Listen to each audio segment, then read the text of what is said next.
Kita siapkan hati dan pikiran kita. Kita akan mendengarkan pekabaran mengenai kasih yang mengubahkan. Apakah kasih itu dan bagaimana caranya bisa mengubahkan, yang akan dibawakan oleh Saudara Roni Librian. Tapi sebelumnya kita akan bangkit berdiri, sama-sama kita nyanyikan lagu tema kita.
Terima kasih ya Tuhan atas sahabat-Mu yang begitu indah ya Bapak.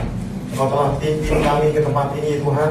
Engkau telah berikan kepada kami Roh-Mu yang kudus Tuhan, sehingga kami boleh senantiasa memuji dan memuliakan nama-Mu Tuhan. Saat ini Tuhan kami siap untuk mendengarkan firman-Mu.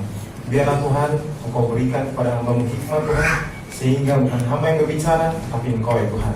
Begitu juga Tuhan dengan saudara-saudara kami saat ini yang akan mendengarkannya Tuhan.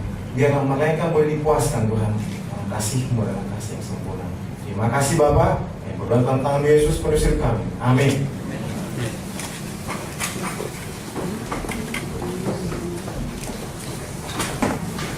Baik, selamat sahabat bagi kita semua. Selamat sahabat. Baik, terima kasih dan selamat malam. Tidak terasa kita sudah memasuki hari ke-6 daripada topik tema KKR Pemuda Zenwi yang berjudul The Truth Will Set You Free, atau kebenaran akan membebaskan kita semua.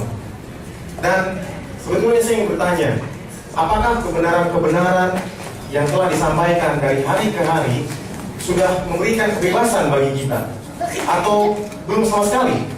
Mungkin ada yang mau bersaksi sebentar, apakah kita sudah dibebaskan dari topik malam ke malam mengenai kebenaran tersebut? Mungkin saya sedikit mengulas mengenai pelajaran kita dari hari pertama sampai hari kemarin. Hari pertama berjudul apakah Tuhan menciptakan setan? Jawaban ini akan memberikan konklusi siapakah Tuhan itu sendiri. Jikalau jawaban kita bahwa Tuhan menciptakan setan, berarti kita mengetahui bahwa kejahatan dan kehancuran di dunia ini berasal dari Allah. Karena apa? Karena kejahatan dan kehancuran berasal dari setan. Dan kalau setan diciptakan oleh Tuhan, maka Tuhanlah sumbernya. Tetapi kita sudah mendengar di hari pertama dikatakan bahwa Tuhan tidak menciptakan setan, tapi Tuhan menciptakan malaikat yang baik, tetapi dia memilih untuk melakukan yang tidak sesuai dengan kehendak Allah. Hari kedua mengenai apakah orang mati betul-betul mati? Apakah jawabannya iya atau tidak? Jawabannya iya dan iya. Karena orang mati kembali menjadi debu, dan rumus kematian adalah kebalikan dari kehidupan. Di mana pada hari kedua dikatakan bahwa rumus kehidupan adalah jiwa yang hidup sama dengan debu tanah ditambah nafas hidup. Jadi pada saat orang mati itu kebalikannya. Jadi debu tanah kembali ke tanah dan nafas hidup kembali kepada si pemberinya. Dan sekali lagi di sini setan ingin mengelabui kita, seolah-olah berbicara melalui orang terdekat kita yang sudah meninggal. Dia mencoba mempengaruhi pikiran kita agar memilih pilihan yang tidak sesuai dengan kehendak Allah. Hari ketiga berjudul dipahat di atas batu. Apakah 10 hukum Allah masih berlaku? Jawabannya adalah iya. Di Di dalam Matius 5 ayat 17 dan 18 dikatakan, sesungguhnya selama belum lenyap langit dan bumi ini, satu iota atau titik pun tidak akan ditiadakan dari hukum Taurat sebelum semuanya terjadi. Jikalau langit dan bumi masih ada sampai sekarang, berarti 10 itu masih apa? Masih berlaku. Dan di sini juga dikatakan Allah memberi 10 hukum agar manusia boleh hidup teratur. Jadi hukum itu diberikan agar kita boleh hidup teratur dan selaras dengan hukum surga, karena yang menulis hukum tersebut adalah Allah sendiri. Tetapi di sini sekali lagi setan mencoba menghilangkan 10 hukum agar manusia hidup bebas dan tidak teratur, dan secara tidak langsung dia mencoba menghilangkan si pemberi hukum, yaitu Allah sendiri. Kalau 10 hukum Allah dihilangkan, berarti setan mencoba menghilangkan si pemberi hukum, yaitu Allah sendiri. Hari keempat, hari yang lenyap dari catatan sejarah. Apakah hari Sabtu adalah hari Sabat atau hari Minggu? Banyak hal yang kadang-kadang kalau kita bicarakan dengan teman-teman kita di kantor atau di sekolah, mereka selalu menganggap bahwa hari Sabat itu adalah hari Minggu.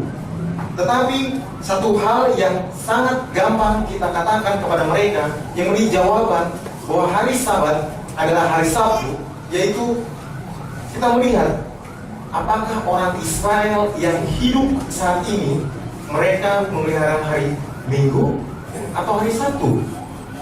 Kalau kita lihat sampai sekarang, mereka masih memelihara apa? Hari Sabtu. Dan ini hari apa yang mereka sucikan, hari Minggu atau hari Sabtu? Dan jika ada yang berkata hari itu sama, semua hari itu sama. Kemarin kita sudah mendengar dari Bang Ronalmen dikatakan bahwa semua hari memang sama. Semua hari tidak berbeda. Hari Senin 24 jam, hari Selasa 24 jam, hari Sabat pun 24 jam. Bukan berarti hari Sabat jadi 25 jam atau 23 jam. Tapi apa yang membedakan hari Sabat tersebut? Karena Tuhan yang menguruskannya. Pedoman hidup sehat.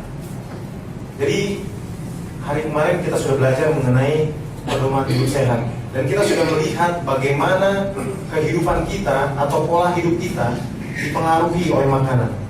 Dan salah satu alasan mengapa kita harus hidup sehat adalah bukan agar kita mempunyai umur yang panjang dibanding agama lain, bukan supaya agar kita lebih sehat atau bugar dibanding orang-orang lain, tetapi yang menjadi satu alasan yang tepat mengapa kita harus hidup sehat, karena dikatakan agar kita dapat membuat pilihan yang benar melalui otak kita, karena secara otak yang menghubungkan seluruh sistem adalah satu-satunya pengantara, dan dengan itu sorga dapat berhubungan dengan manusia.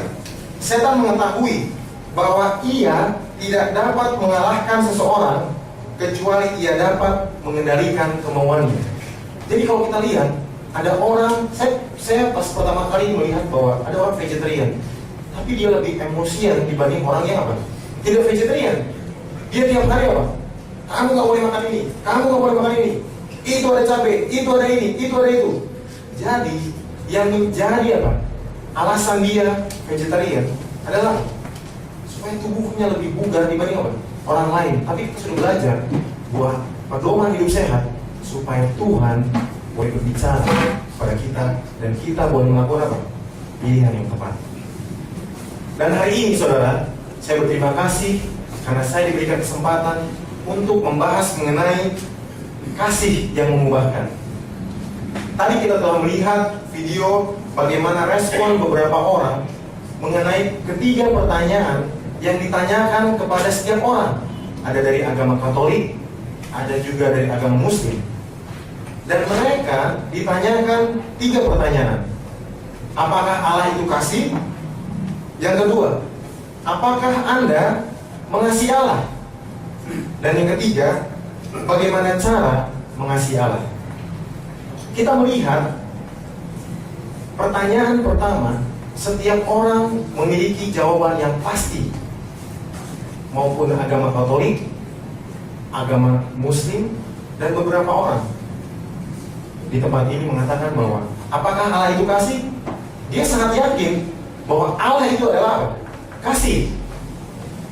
Tetapi pada saat memasuki pertanyaan yang kedua, dikatakan, apakah Anda mengasihi Allah? Tingkat kepercayaannya mulai menurun sedikit.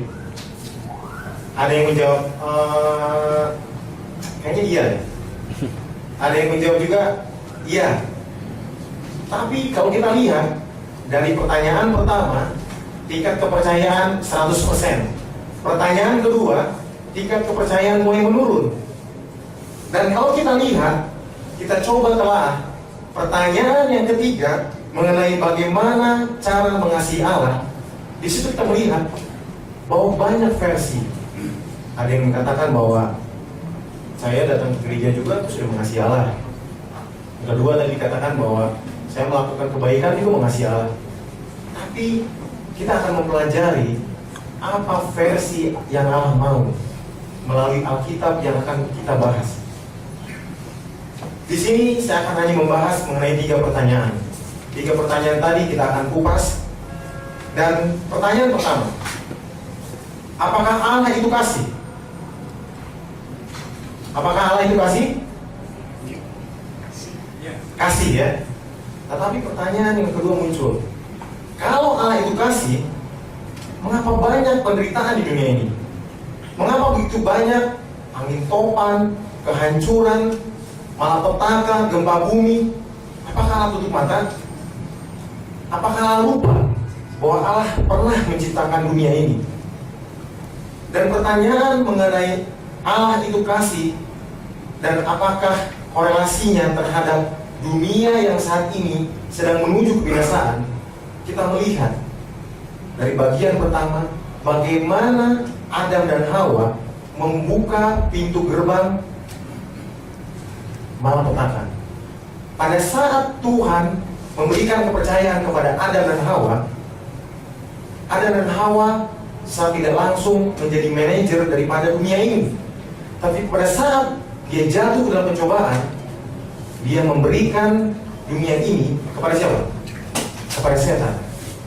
Dan itulah yang menjadi alasan bahwa ada kehancuran di dunia ini bukan karena gara-gara Allah, tapi karena setan sudah masuk ke dalam dunia ini.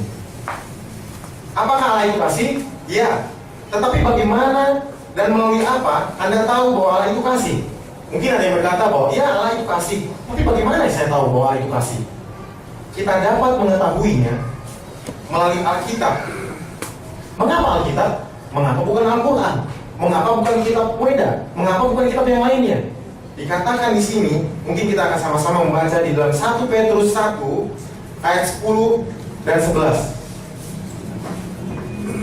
Saya ajak teman-teman yang membawa Alkitab untuk sama-sama membaca 1 Petrus 1 ayat 10 sampai 11. Ada yang boleh tolong saya untuk membacakannya? Keselamatan itulah yang diselidiki dan diteliti oleh nabi-nabi yang telah bernubuat tentang kasih karunia yang diuntukkan bagimu, dan mereka meneliti saat yang mana dan yang bagaimana yang dimaksudkan oleh Roh Kristus yang ada di dalam mereka, yaitu Roh yang sebelumnya memberi kesaksian tentang segala penderitaan yang akan menimpa Kristus dan tentang segala kemuliaan yang menyusul sesudah itu. Baik, jadi di sini dikatakan Yesus yang mengalami apa? Penulisan Alkitab. Yohanes 1 ayat 1 sampai 3 dikatakan, mungkin boleh ditampilkan. Yohanes 1 ayat 1 sampai 3 dikatakan di dalam Kolose juga ayat 1 pasal 1 ayat 13 dan sampai 17 dikatakan Yesus yang menciptakan bumi ini. Jadi pertama dikatakan bahwa Alkitab ditulis oleh manusia tetapi diilhami oleh Roh Kudus. Yang kedua, Yesus yang menciptakan apa? Menciptakan dunia ini. Di dalam 1 Korintus 10 ayat 1 sampai 4, mungkin ada yang boleh baca 1 Korintus 10 ayat 1 sampai 4. Mungkin yang pertama boleh dibaca.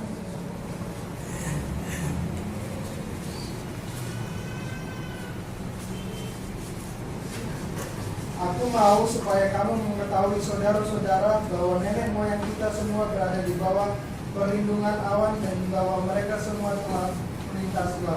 Oke, ayat 2 dan 3 dan 4. Untuk menjadi pengikut Musa, mereka semua telah dibaptis dalam awan dan dalam laut.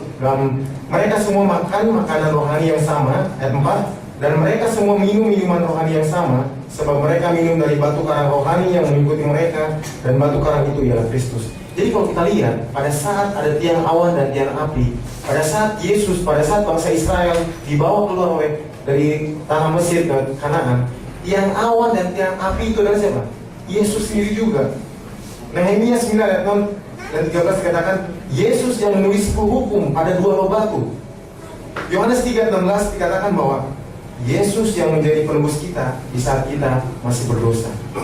Jadi kalau kita lihat di sini dikatakan bahwa karena begitu besar kasih Allah akan dunia ini, sehingga Ia mengaruniakan anaknya yang tunggal, sehingga barang siapa yang percaya kepadanya tidak apa? Binasa, melainkan apa? Beroleh hidup yang kekal.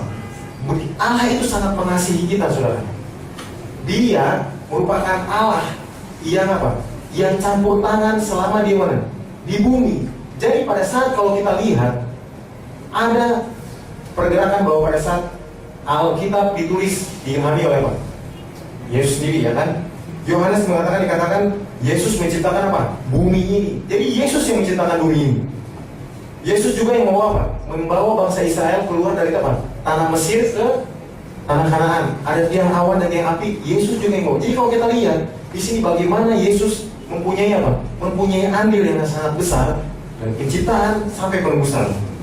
Yesus mengasihi kita semua dengan kasih yang kekal, yang tak terlukiskan, yang tak pernah pudar, yang melampaui segala akal. Jadi kalau kita lihat di sini, bagaimana mungkin kita apa? Bisa lari dalam kasih-Nya. Allah itu sangat mengasihi kita. Allah itu apa? Sebelum kita mengasihi Dia, Allah sudah mengasihi kita. Nah, pertanyaan yang kedua, apakah Anda mengasihi Allah? Tetapi sebelum menjawab pertanyaan tersebut, kita terlebih dahulu mengapa kita harus mengasihi Allah. Jadi ada korelasi antara apakah Anda mengasihi Allah. Tetapi sebelum menjawab pertanyaan tersebut dikatakan mengapa kita harus mengasihi Allah atau Yesus. Di dalam 1 Yohanes 4 ayat 19 dikatakan kita mengasihi karena Allah lebih dahulu mengasihi kita. Jadi kalau misalnya dikatakan apa yang menjadi alasan kita mengasihi Allah? Karena Dia terlebih dahulu mengasihi kita. Roma 5 ayat 8. Roma 5 ayat 8 dikatakan akan tetapi Allah menunjukkan kasih-Nya kepada kita oleh karena Kristus telah mati untuk kita ketika kita masih apa? Masih berdosa. Jadi Allah sudah mengasihi apa? Mengasihi kita ketika kita masih apa? Masih berdosa. Yesus mati bagi kita semua, menawarkan pengampunan dosa secara gratis. Jadi kalau kita katakan bahwa ada andil saya untuk melakukan keselamatan tersebut, tidak ada sama sekali, saudara. Saya ingin bertanya, pada saat Yesus melaksanakan rencana penebusannya, pada saat itu adakah kita tidak memiliki andil sedikit pun, saudara? Untuk apa? Untuk melangsungkan atau mensukseskan rencana keselamatan. Yesus mati bagi kita semua dan pengampunan dosa itu apa? Gratis. Tidak ada satupun dari kita yang layak. Tapi Yesus yang mengasihi kita, Dia apa? Menebus kita.